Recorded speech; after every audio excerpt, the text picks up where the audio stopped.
Hi everybody, welcome back to my channel. And today Kay and I decided that we're going to do a garden tour. Now I'm in Southern Ontario. I think I'm in a unique little zone. I think I'm a zone 6, even a zone 7 in spots because of where I am on Lake Ontario. And it's wonderful. I live down here in Hamilton and it's a wonderful place to live. So, but we thought we would do an April tour and maybe do a tour every month. We're not sure, we're still learning and we're still growing. But this is where I live. This is a little house that was here on the property since I think 1890.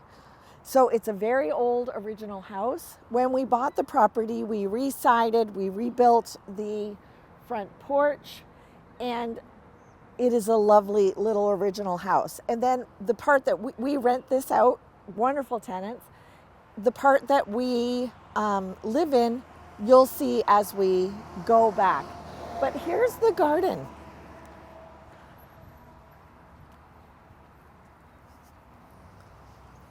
Good morning. So the garden is just waking up.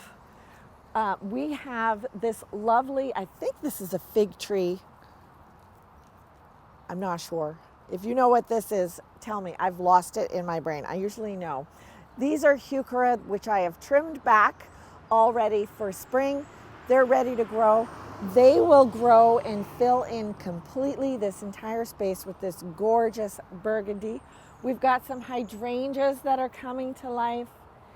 And these were lilacs that were here on the property when we moved in, but they were not very well cared for. I have had to, over the years, cut them down a third every year. But what I love about what I did was this was like a complete bush. This is called limbing something up. And I learned this from the gardening gurus that I follow on YouTube, Linda Vodder, Laura from Garden Answer. So what I did was I took all of the ancillary kind of limbs, and here you can see something's growing here. I will just cut that off. So to keep these artistic, lovely shapes. And then the whole top, it's almost like a lovely topiary, the whole top of lavender. Now, I'll trim this down again a third after it has bloomed, because if I trim it now, I'm going to be trimming off all of the blossoms. We've got lovely hydrangeas that which is absolutely look like sticks sticking out of the ground right now. But in very short form, these will be full height up to here and covered with humongous basketball sized florals. So this is called an incredible hydrangea. I have got a million of them all over the property. I'm not sure, I haven't called myself Hydrangea Lane or anything like that, but hydrangeas are certainly the theme. A row of hydrangeas here, a row of boxwood, and the prettiest Japanese grass will be growing here. And you will see it as we continue to do our month-to-month tour. So come on back, I'll show you the backyard. I brought this tree branch home in my husband's truck, precariously perched, and I drove very slowly along the beach to bring it back because I wanted to put it as an art installation on this wall of this fence wall. And I put little tiny angel lights on it. It's really pretty at nighttime. I woke up in the morning and it was completely missing. And I said, "Where is it? Doug, did you take my tree branch away?" And he said, "No."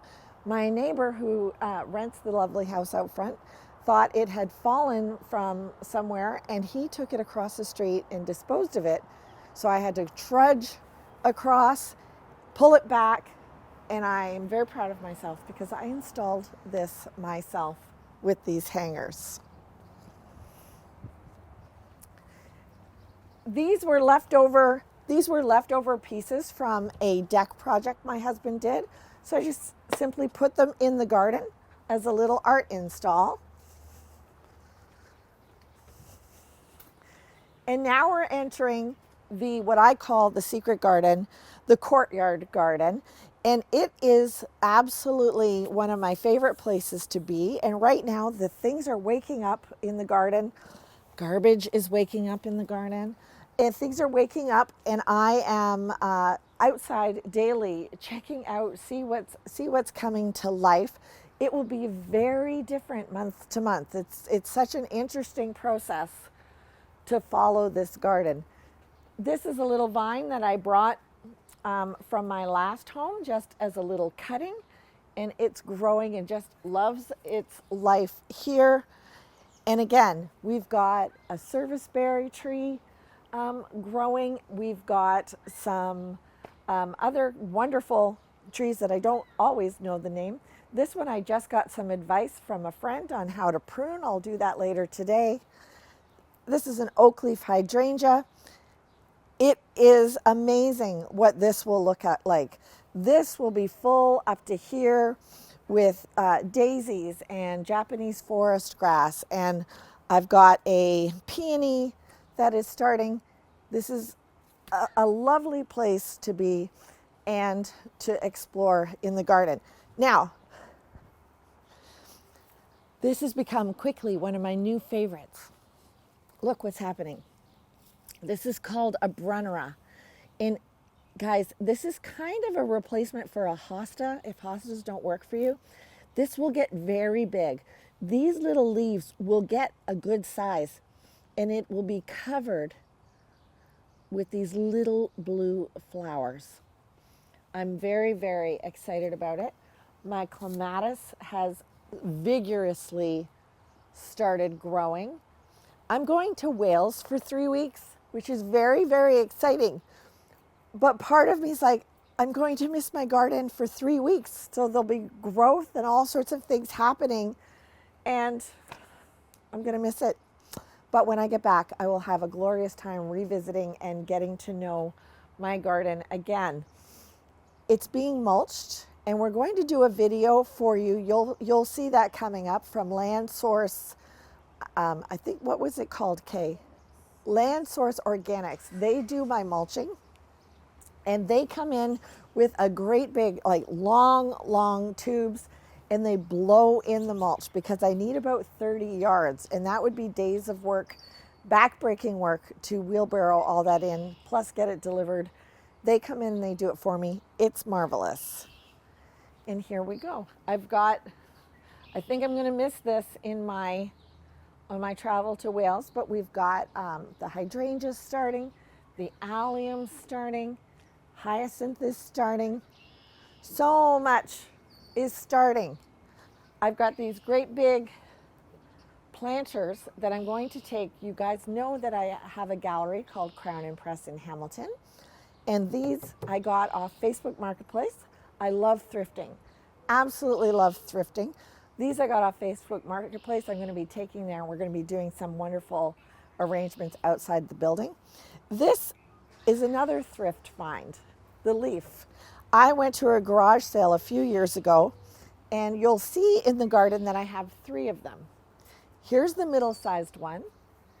There's a little one on the wall, and you'll see a bigger one eventually right in front of my gallery.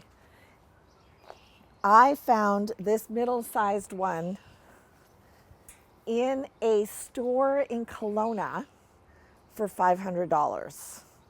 And I got 3 for $150 at a garage sale. And I remember thinking, $150 at a garage sale? I can't do it. I can't do it. But then I was like, Julia, don't be dumb. And I did it. And I'm so happy because this kind of gets obscured by this hydrangea here. But that's okay. You just kind of see it. Things don't have to be always in your face. This is a lovely patch of iris. In the 6 years that I've been here, I have divided the iris from around the garden, and it just keeps going crazy.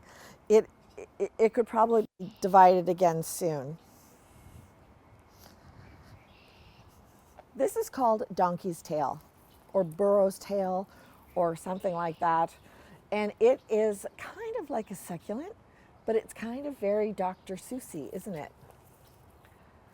I love it. I just, again, this is a division. This was a little seedling. This does like to send its seeds all over the place. So this was something that had sent seeds out and had grown in a place where I didn't want it. And I just moved it. So, and I put it in here, and I just love how it fills this planter box. Still got my Christmas dogwood in here, but I thought I would actually, is it growing? It's budding. Kaylee, it's growing. Do I leave this dogwood in here? All right, stay tuned. Stay tuned. I might leave the dogwood in there and let that live. How great would that be at Christmas time to have the plant? We will see. What do you think? You think I should leave the dogwood in there? It's budding. That's wild. Okay, stay tuned. Hey guys, you've got Kay here. We've enjoyed this early spring tour so much that this is only one of 2 parts of our garden tour. Join us next week to continue our beautiful stroll through Julia's garden. Don't forget to subscribe and hit notifications so that you don't forget to follow up on part 2 next week. We'll see you soon.